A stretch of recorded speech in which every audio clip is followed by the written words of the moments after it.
मराठा समाजाला आरक्षण दिल्या गेल्याचा आनंद मराठा समाज व्यक्त करत आहे, मात्र ओबीसी मध्ये काहीशी जे दुविधा मनस्थिती निर्माण झाल्याचं चित्र पाहायला मिळते। आपल्यासोबत राष्ट्रीय ओबीसी महासंघाचे अध्यक्ष बबनराव तायवाडे सर आहेत।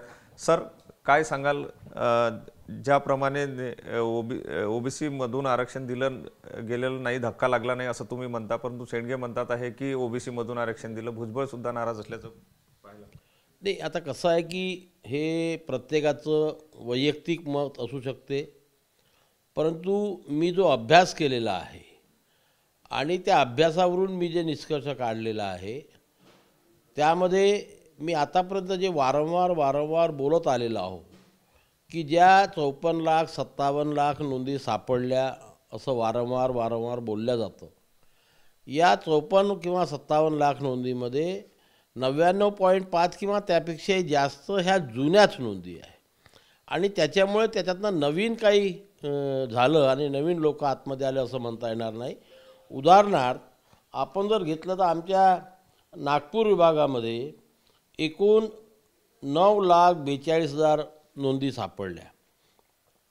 त्याच्यापैकी यामध्ये सरकारने जो आकडा जाहीर केलेला आहे, मी नाही केलेला आहे, त्यामध्ये त्यांनी म्हटलेलं आहे की 8,74,837 लोकांना कुणबी प्रमाणपत्र निर्गमित केलेले आहे।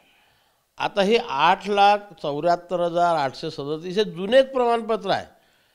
नागपूर शहराचा जर विचार केला तर नागपूर शहरामध्ये ते असं म्हणतात की 2,90,788 नोंदी सापडल्या, त्यापैकी 2,72,898 लोकांना प्रमाणपत्र वितरित केले।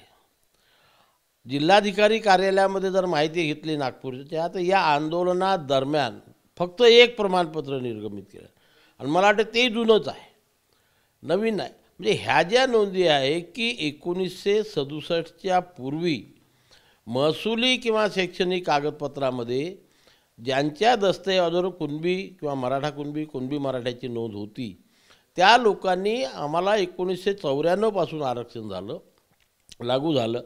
आतापर्यंत सर्व लोकांनी या नोंदींचे प्रमाणपत्र घेऊन त्या आरक्षणाचा लाभ त्यांच्या मुलांनी, त्यांच्या नातवंडांनी घेतलेला आहे, शिक्षणामध्ये घेतलेला आहे, नोकरीमध्ये घेतलं आणि याच्यातनं नवीन काय निष्पन्न झालं।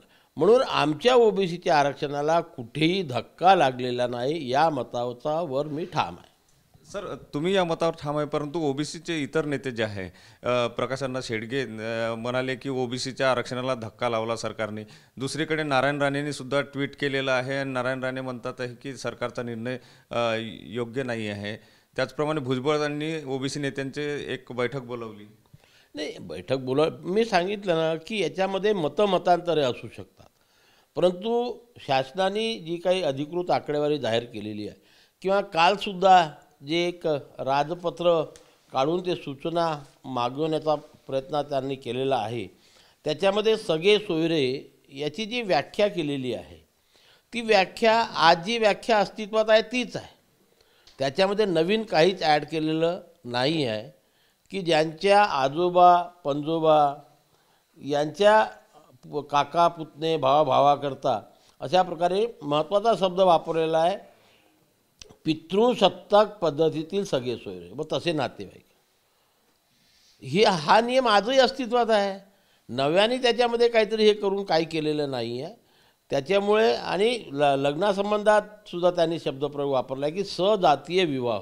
सजाती म्हणजे आई आणि वडील दोघेही जर कुणबी असेल त्याला सजातीय विवाह म्हणतात, एक वेगळे आणि दोन वेगळे असेल तर त्याला सजातीय विवाह म्हणत नाही। आणि म्हणून याच्यात नव्याने होऊन ओबीसी समाजावर कुठे अन्याय झाला असं मला वाटत नाही, ते माझं वैयक्तिक मत आहे। सर, 37 लाख जे प्रमाणपत्र दिले म्हणतात आहे, हे जुने आहे की नवीन आहे, याच्यात नेमकं काय तर? मी तुम्हाला सांगतो 100% नवीन आहे। सॉरी, हे 100% जुन्या नोंदी आहेत। याच्यामध्ये मी सांगितलं तुम्हाला आकडा दिलेला आहे की फक्त आमच्या नागपूर विभागातील 6 जिल्ह्याचा अभ्यास केला तर 8,74,837 प्रमाणपत्र हे सर्व जुने आहे। अमरावती विभागाचा विचार जर केला तर अमरावती विभागामध्ये 10,66,331 प्रमाणपत्र हे जुनेच आहे, नवीन कुठे आहे, या आंदोलनाच्या पूर्वीच दिलेले आहे। आणि ज्या विभागाकरता एवढा मोठा लढा उभारला गेला त्या मराठवाड्यामध्ये फक्त 32,000 नोंदी सापडल्या आणि त्याच्यापैकी 23,290 लोकांना ऑलरेडी प्रमाणपत्र दिलेले आहेत. बाकी त्या आता एवढ्या मोठ्या मराठवाड्यामध्ये जालना, परभणी, संभाजीनगर, हिंगोली, नांदेड, बीड, लातूर, धाराशिव एवढ्या मोठ्या याच्यामध्ये 32,000 कुणबी नाही आहे का? आहेत ना. म्हणून नव्याने याच्यामध्ये काहीच नाही, या जुन्याच नोंदी आहे.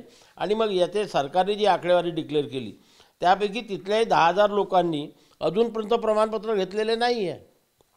काय म्हणजे याचा अर्थ या 10,000 नवीन नोंदी असतील की ज्यांना ज्या 13 प्रकारचे कागदपत्र वाढवले त्याच्या सापडलेल्या नोंदी असतील, ज्यांनी प्रमाणपत्र अजून घेतलेले नाही. आणि मी वारंवार जे म्हणतो तुम्हाला की 99.5 काय 100% ह्या सर्व जुन्याच नोंदी आहेत, नव्याने दाखवलेल्या आहे. सर, एक शेवटचा प्रश्न, ज्याप्रमाणे आता ओबीसी नेत्यांमध्ये मतमतांतरे दिसून राहिलेली आहे, यामुळेच जो ओबीसी समाज आहे मोठ्या प्रमाणात त्यांच्यामध्ये कुठेतरी दुविधेचं वातावरण निर्माण होणार नाही का? आणि ते दूर करण्यासाठी काय नेमकं करणार? नाही, मी बघा, जेव्हा आमचे सर्व नेते जे जे ओबीसी समाजासाठी काम करतात ते सर्व याचा बारकाईने अभ्यास करतील, बारकावे समजून घेतील, तेव्हा त्यांचासुद्धा गैरसमज कुठेतरी दूर होईल आणि ओबीसी समाजाला हे सर्व मंडळी धीर देण्याचा, हिंमत देण्याचा काम करतील. नक्कीच यातले बारकावे जे आहेत ते समजून घेण्याची गरज आहे आणि ते बारकावे समजून घेतल्यानंतर त्यांचाही गैरसमज दूर होईल आणि ते समाजाला योग्य ते मार्गदर्शन करेल, असं बबनराव तायवाडे सांगतात. कॅमेरामन सचिन साईसह सुनील ढगे, TV9 मराठी, नागपूर.